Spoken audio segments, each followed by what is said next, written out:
galerinha, tudo bem com vocês? Tô brincando, não vou falar galerinha, mas eu queria muito agradecer os quartanistas, a nossa turma do SPS, a melhor turma de todos os tempos. Gente, eu aprendi com cada um de vocês, cara, com as diferenças, com as discordâncias, vocês me ensinaram muito. É um privilégio enorme de caminhar com vocês. Eu tenho certeza que Deus, da nossa turma, vai levantar grandes homens para viverem para a glória dele. Obrigado, viu, gente? Obrigado também à minha igreja, EPJP, a igreja de Montes Claros, a igreja que me enviou. Sou grato a vocês por todo o apoio, por acreditar naquilo que Deus tem a fazer por meio do meu ministério.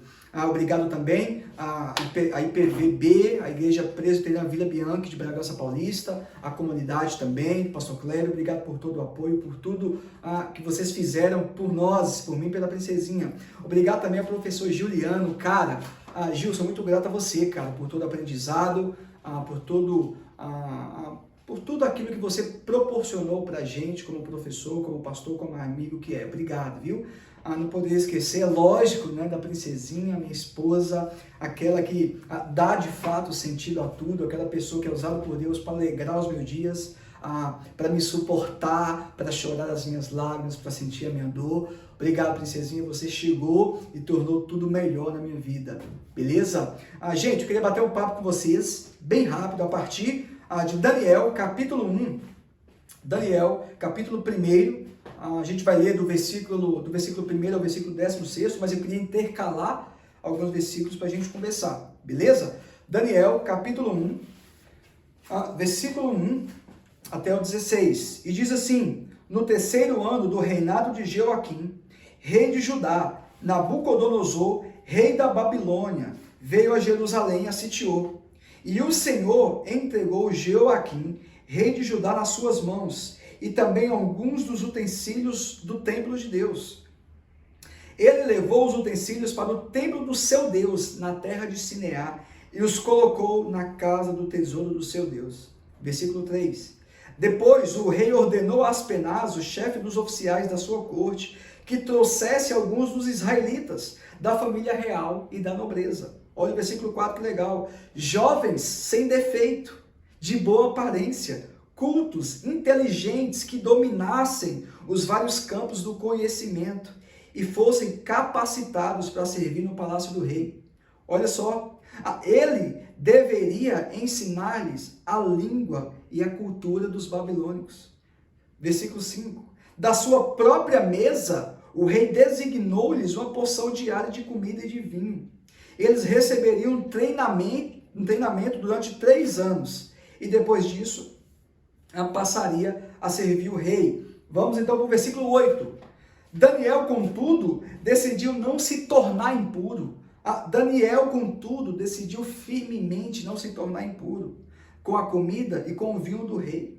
E pediu ao chefe dos oficiais permissão para se abster deles. Versículo 9. E Deus fez com que o homem fosse bondoso para com Daniel e tivesse simpatia por ele. Versículo 12.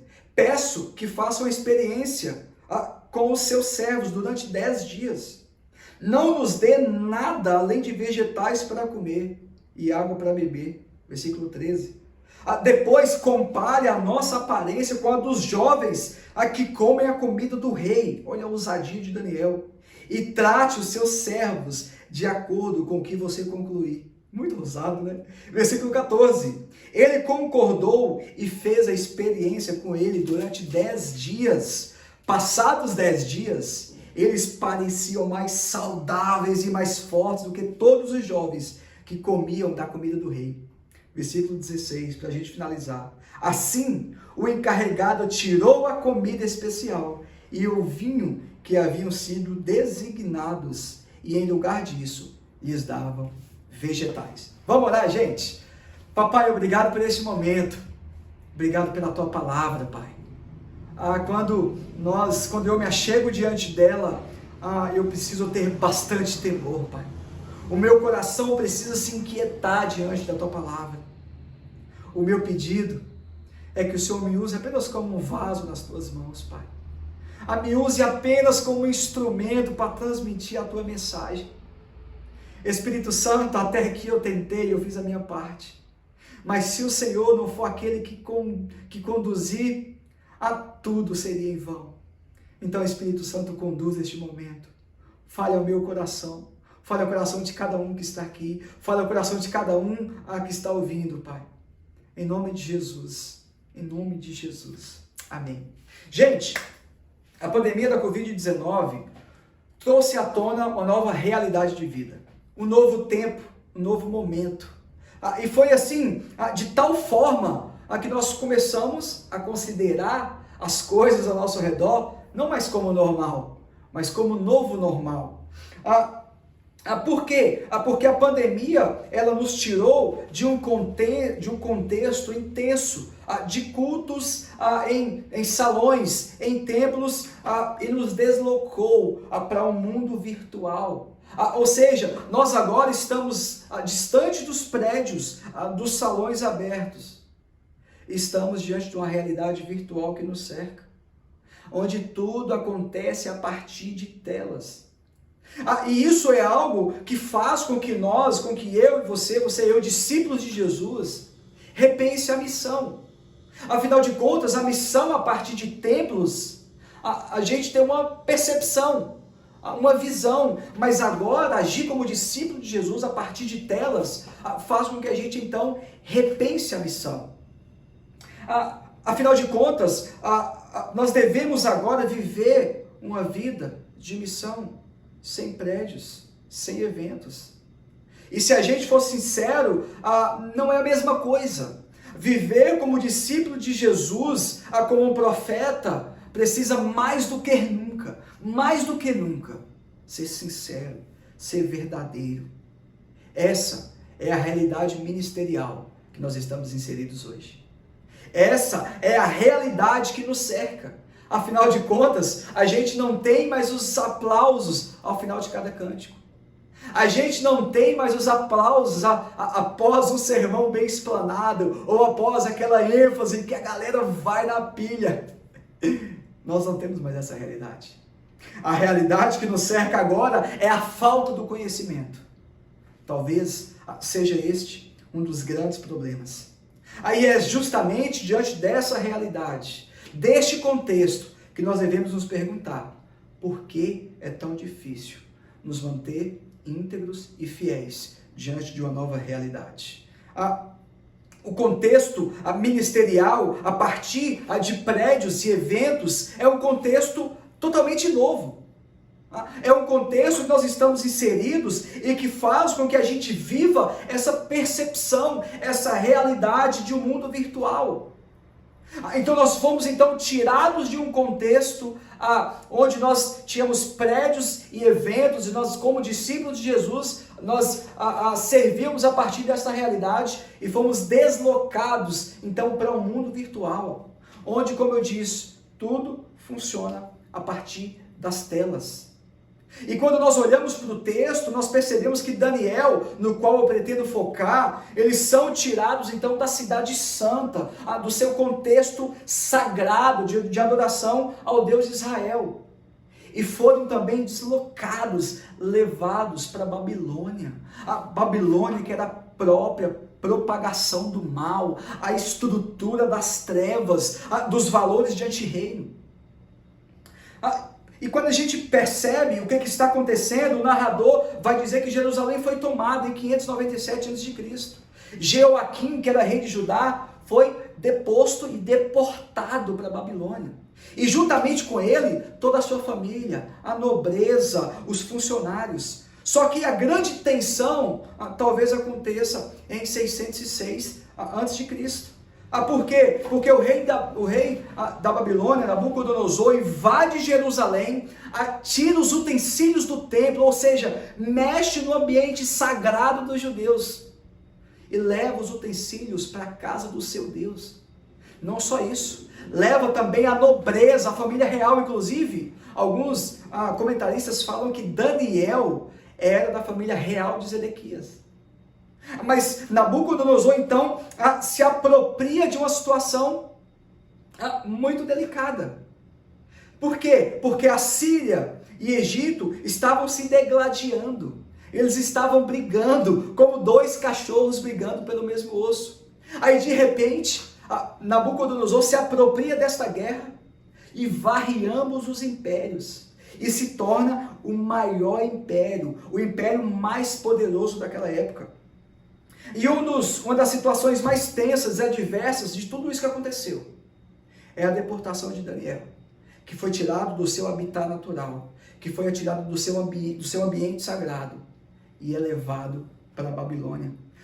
Talvez algo que mais nos intrigue é quando a gente olha para o texto, a gente percebe o narrador falando que quem tira o povo de Judá, que quem leva o povo para o exílio, não é algo que acontece a partir da força de Nabucodonosor, não é mérito de Nabucodonosor, é ação do próprio Deus levando o seu povo para o exílio. Isso de fato é intrigante, porque é permissão do próprio Deus que isso acontece.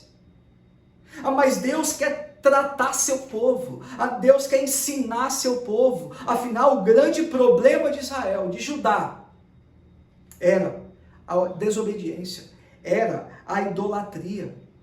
E Nabucodonosor, ele é um estrategista, ele é um estadista político muito inteligente.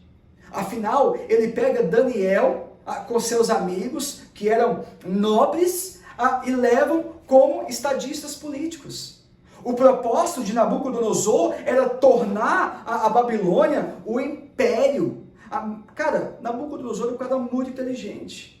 Por quê? Porque diferente de outros impérios que vinham e varria, destruía, matava todo mundo, Nabucodonosor não.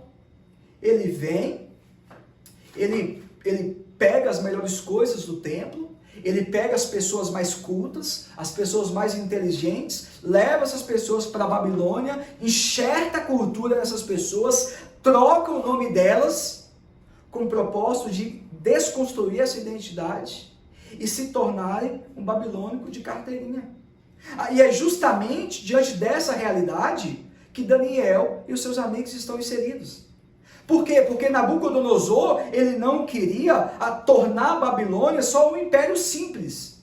Ele queria ter o domínio cultural. Ele queria ter o domínio político, ideológico. Ele queria ter o domínio econômico. Aí é justamente diante dessa realidade que Daniel desafia o desafio que lhe é proposto. Viver em terra estranha, exercer a sua fidelidade e a sua integridade no novo ambiente, numa nova realidade.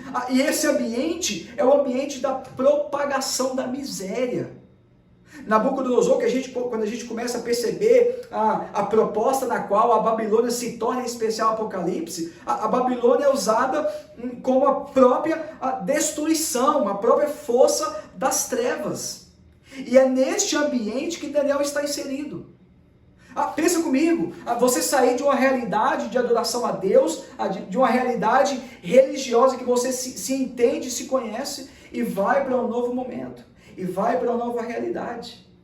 E quando Nabucodonosor vem varrendo os povos, ele varre a pessoas de várias culturas, a pessoas de várias religiões, que adoram vários deuses. Ou seja, isso torna a Babilônia um contexto amplamente pluralista, um contexto completamente relativista.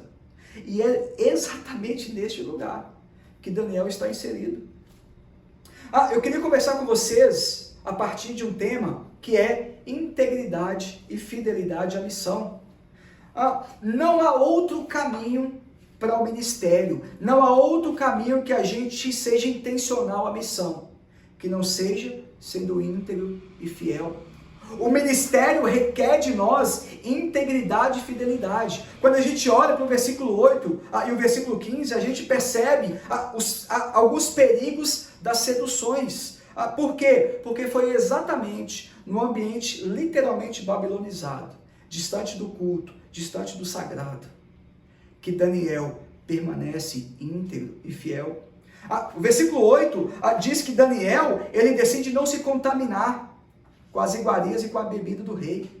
Mas presta atenção, o versículo vai dizer que Daniel, ele resolve não se contaminar firmemente. Isso significa que Daniel tinha convicção, que Daniel estava determinado a não ceder, a não negociar, a permanecer íntegro e fiel no seu ministério ali na Babilônia. Isso me faz pensar, talvez, um amigo de Daniel, um judeu ortodoxo, virando para Daniel e falando: deixa de bestagem, cara. Nós estamos num ambiente totalmente propício. Nós estamos numa nova realidade. Nós gozaremos do luxo da Babilônia. E se a gente for sincero, é uma proposta tentadora. Afinal de contas, Daniel está numa realidade totalmente nova, longe da sua terra, num contexto que é contrário aos seus ideais. Mas eu imagino Daniel dizendo: não, eu não vou ceder, eu continuarei íntegro e fiel ao meu Deus. Daniel, ele resolveu firmemente não ser seduzido pelas propostas, pelas ofertas da Babilônia. Daniel nos faz refletir a respeito de fidelidade e integridade distante do sagrado. Eles não se contentaram sendo escravos, distante de todo mundo, distante de tudo, e gozarem do luxo da Babilônia. Pelo contrário, ele rejeita veementemente as propostas, os prazeres da Babilônia. Aí uma pergunta que nos vem à tona é: quem somos nós distante do sagrado? Quem é você distante do ambiente religioso? Quem é você nesta pandemia que afetou o curso de tudo, inclusive do ministério? É preciso mais do que nunca praticar integridade e fidelidade, não em templos e salões, mas dentro de nossas casas, ao lado de nossas famílias, frente a uma câmera de celular como eu estou agora, frente a uma tela de computador. É preciso agora ser íntegro e fiel diante de algo que eu vou chamar de novo normal ministerial. Quem é você diante dessa nova realidade?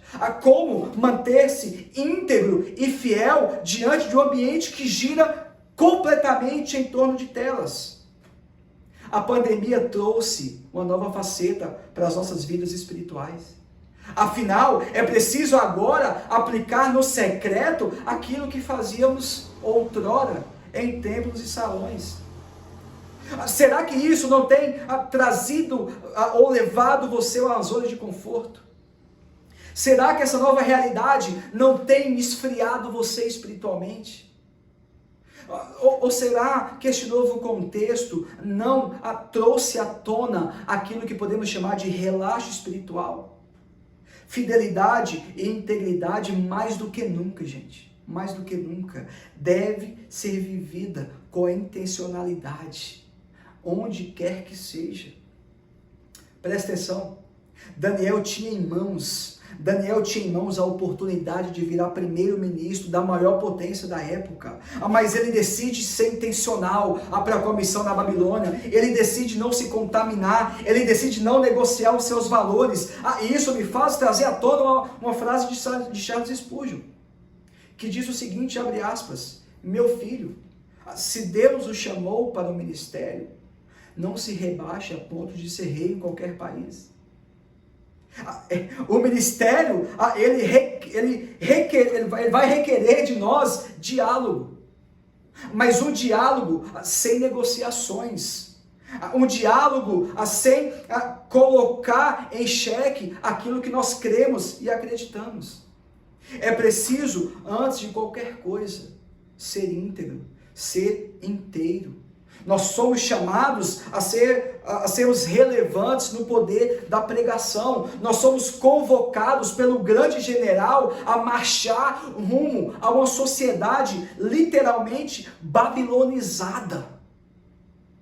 E essa sociedade quer nos pressionar, quer tensionar o nosso ministério, quer que a gente venha ceder, quer que a gente venha negociar, quer que a gente venha abrir mão. E isso me traz à memória o pensamento de um sociólogo, o Zygmunt Bauman, que inclusive foi o Weber que me apresentou, que ele vai se referir a esta geração como a modernidade líquida, ou seja, a modernidade frágil, maleável, sem base, sem fundamento. Uma geração que não quer ser confrontada, mas sim uma geração que quer negociar em todo o tempo. Uma geração que precisa ser resistida a partir do poder do Evangelho. Isso me traz à memória a Diana de Worms. Lutero está para ser julgado. Os seus escritos tinham confrontado a Babilônia católica. Mas então, quando Martinho Lutero ele é confrontado, ele é colocado diante de uma pressão, de uma tensão, para abrir mão da sua convicção. Martinho Lutero diz assim, abre aspas, se meus escritos estiverem contra a Bíblia, renegarei e os jogarei no fogo. A menos que eu seja convencido pelas Escrituras e pela razão simples, e não por papas e concílios que tantas e tantas vezes se contradisseram. Minha consciência permanece cativa à palavra de Deus, e não é certo, nem são, ir contra a própria mente. Martinho Lutero permanece íntegro e fiel diante de uma Babilônia católica. Martinho Lutero escolheu não ceder, não negociar, pelo contrário, ele escolhe permanecer íntegro e fiel diante daquela tensão. Meus irmãos, vale a pena permanecer íntegro e fiel na missão. Vale a pena experimentar ser íntegro e fiel diante das Babilônias que surgem diante do ministério. Ser obediente a Deus agora é melhor do que as promoções do ministério. Pastor Juliano diz o seguinte, abre aspas, um dos maiores desafios dessa geração é trabalhar para se desenvolver sem a obsessão de se promover. A promoção é talvez um dos maiores males do ministério pastoral, que é essa busca louca, desenfreada por promoção. E quando a gente olha para o versículo 15, a gente percebe Daniel lidando com essa oportunidade, mas ele escolhe permanecer íntegro e fiel. E passado o tempo oportuno, Daniel está mais forte que todos aqueles que comiam da comida e da bebida do rei. Vale a pena ser e permanecer íntegro e fiel e experimentar mais de Deus nas nossas vidas. De igual modo, o ministério irá exigir de nós fidelidade e integridade, também diante da cultura. Permanecer fiel à missão diante de uma cultura deve ser algo a ser feito de forma intencional. Fidelidade e integridade para a missão na cultura deve ser feito com intencionalidade. Mas para isso, antes de qualquer coisa, é preciso ter a fidelidade de forma inegociável. Como eu já disse, Nabucodonosor era estrategista, era um cara inteligente, era um cara que fazia questão de trazer pessoas para o seu império e enxertar neles a cultura. Trocar os seus nomes para que eles fossem desconstruídos, para que tivessem uma identidade desconstruída e vivesse a partir de uma cultura babilônica. E é neste contexto que Daniel está inserido. Mas ele prefere, apesar de ser treinado, lapidado naquela cultura, não negociar, não abrir mão dos seus valores. Daniel, ele até aceita estudar, ele até aceita aprender mais da cultura. Mas quando foi oferecido a bebida e a comida, que provavelmente era sacrificada a ídolos, isso ia contra a lei judaica, ele preferiu não negociar.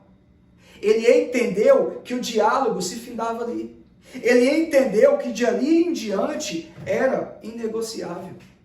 É preciso praticar integridade inegociável.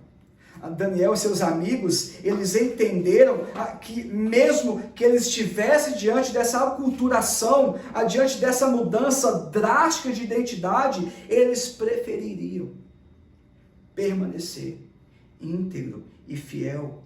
Eles se conservaram judeus ortodoxos, fiéis àquilo que acreditavam, fiéis à missão na Babilônia. Eu fico pensando em algo.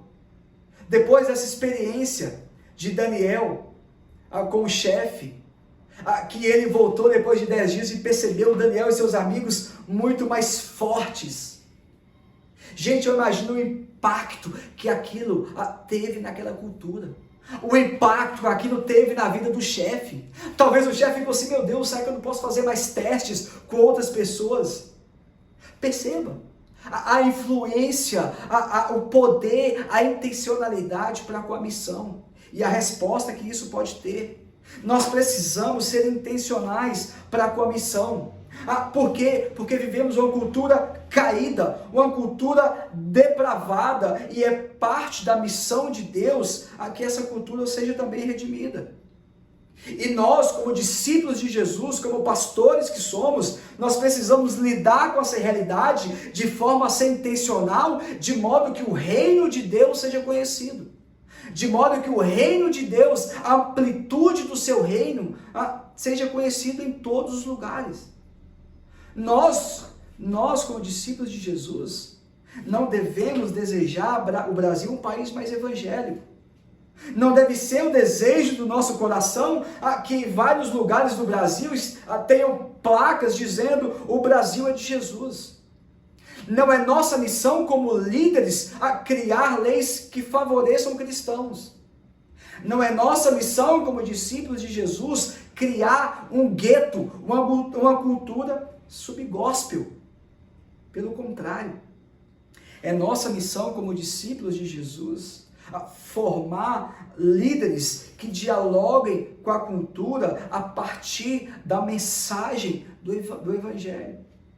É nossa missão como discípulos de Jesus olharmos para a cultura e formar líderes que respondam a partir do Evangelho para a cultura.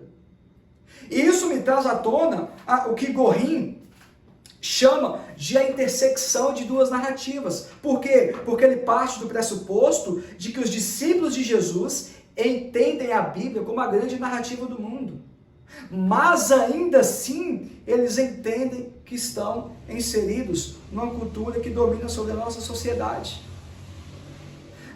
Me traga à memória agora uma frase de Augusto Nicodemos, que ele diz o seguinte, abre aspas, ao fazer ponte com a cultura, nós, pastores, corremos o risco de atravessarmos e permanecermos do outro lado. Nessa relação entre cultura e ministério, nós temos um grave problema, que são aquelas pessoas que podem fazer parte daquilo que eu chamo de polarização ministerial. Por quê? Porque de um lado nós temos líderes e pastores que ao fazerem essa ponte, eles permanecem do lado de lá, eles ficam lá, eles negociam seus valores, eles são seduzidos pelas propostas, eles entendem que devem e querem ser engolidos pelas seduções culturais. Por outro lado, um outro extremo, que é aquele grupo que se fecha, que é aquele grupo que acha que não tem diálogo, que é aquele grupo que não quer ser intencional para com a cultura. Craig e Gorin, eles vão dizer o seguinte, se a igreja consciente ou inconsciente aceitar a narrativa de mundo da cultura ao redor como básica, como verdadeiro relato de mundo, então ela será obrigada a ajustar o evangelho para se encaixar de alguma forma naquela narrativa cultural. A grande questão a se pensar diante disso tudo é como parte da missão de Deus nós devemos ser intencionais para com a cultura. Afinal, nós temos nas mãos a chave de compreensão do mundo, a verdadeira saída para uma cultura caída. E nós devemos ser intencionais para com a cultura em todos os aspectos, em todas as áreas, inclusive com a cultura. Para tanto, eu me recordo de Karl Barth, que dizia que nós devemos ter em uma das mãos a Bíblia e na outra um jornal. Nós, como discípulos de Jesus, devemos andar bem informado. Nós devemos saber o que está acontecendo ao nosso redor. Nós não podemos ignorar a cultura. Mas quando a gente fala de cultura, de diálogo, de relacionamento do líder, do discípulo de Jesus com a cultura, eu trago à memória um pastor influente dos nossos tempos. Um pastor super influente que eu admiro, que eu estimo bastante.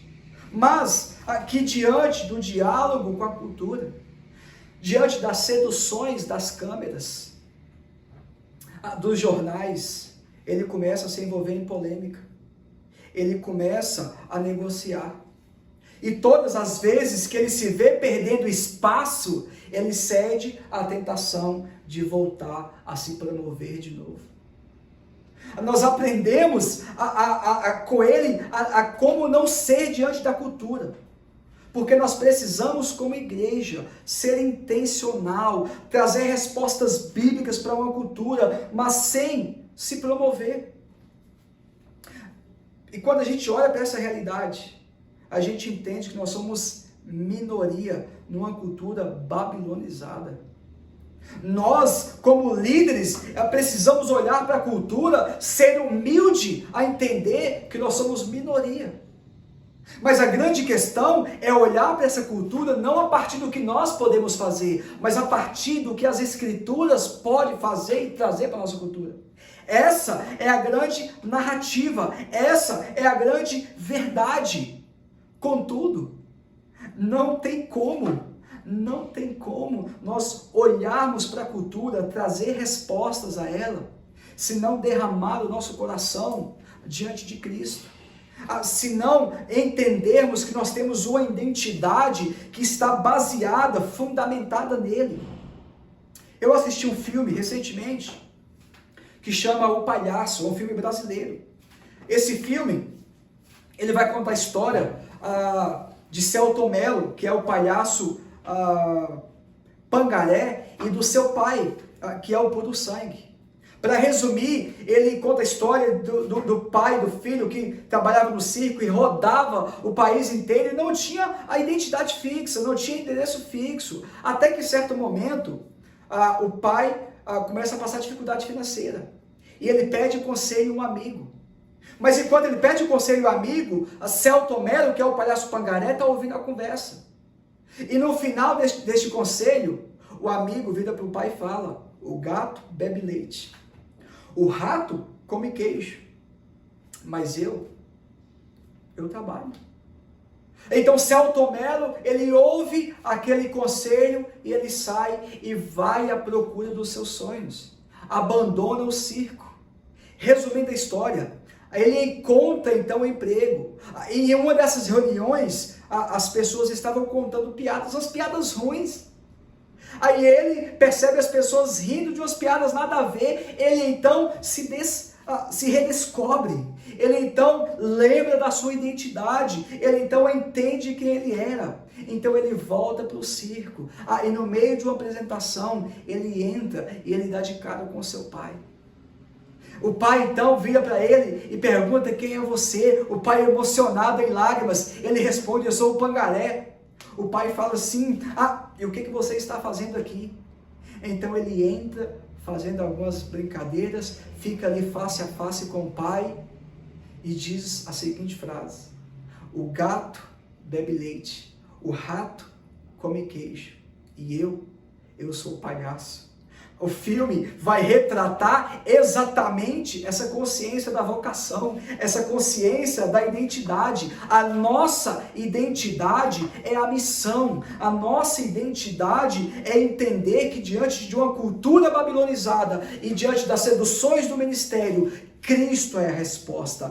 Afinal de contas, Daniel foi obediente na Babilônia. Jesus foi obediente na cruz. E se tratando de integridade e fidelidade, Jesus é a personificação da obediência. Daniel foi apenas uma placa quebrada que apontava para o caminho, mas Jesus vem e se coloca como o caminho. Ele se coloca como caminho lá em João capítulo 14, versículo 6. Daniel foi obediente na Babilônia. Jesus, contudo, foi obediente na cruz. Nós devemos nos olhar e nos prostrar diante dele e entender que em Daniel, Jesus é o Filho do Homem que cumpre todas as promessas. Jesus é aquele que se coloca como ponte entre nós e Deus. Nós devemos em todo tempo olhar e perceber que aquele que não tinha morada certa fez da cruz a sua morada. Isso por amor a nós, isso para nos dar esperança, isso para nos mostrar a redenção. A partir da cruz, Jesus revela a nós a maior missão de todas. A Babilônia que outrora nos condenava, agora é apagada das nossas vidas, não com borracha, mas a preço de sangue. Por quê? Porque Jesus é aquele que triunfa na cruz. Jesus é aquele que apaga todo o escrito de dívida. Nós precisamos entender que Deus está retomando a sua obra. Nós precisamos entender que Jesus está agindo na história e que a concretização da salvação se encontra somente nele. Jesus é aquele que não apenas nos tira da Babilônia, mas tira a Babilônia de nós. Nós precisamos todos os dias nos rendermos aos seus pés. Nós precisamos nos arrepender dos nossos pecados. Nós precisamos entender que Ele é a torre forte, a que não nos deixa ceder diante das ofertas babilônicas. Que Ele é a rocha forte que não vai nos deixar negociar os princípios da cultura. Para a gente finalizar, para refletir, praticar, queria deixar para vocês 4 pontos. Primeiro, cuidado para não entrar numa bolha ministerial. Cuidado para não ser parte daquela polarização ministerial. Segunda coisa, esteja em constante atualização e conexão com a cultura. Saiba o que está acontecendo. Leia jornais, assista jornais, esteja atento. Terceira coisa, tire pelo menos 1 hora da sua semana e se relacione com pessoas não cristãs. Talvez um amigo ou um familiar que não seja cristão, procure saber o que essas pessoas estão pensando. Quarta e última coisa, prepare discípulos de Jesus para serem intencionais com a missão na cultura. Não para impor, mas para dialogar a partir do Evangelho. Que essa mensagem permaneça no seu coração e que nós possamos ser intencionais para com a missão do Evangelho. Valeu? Deus abençoe!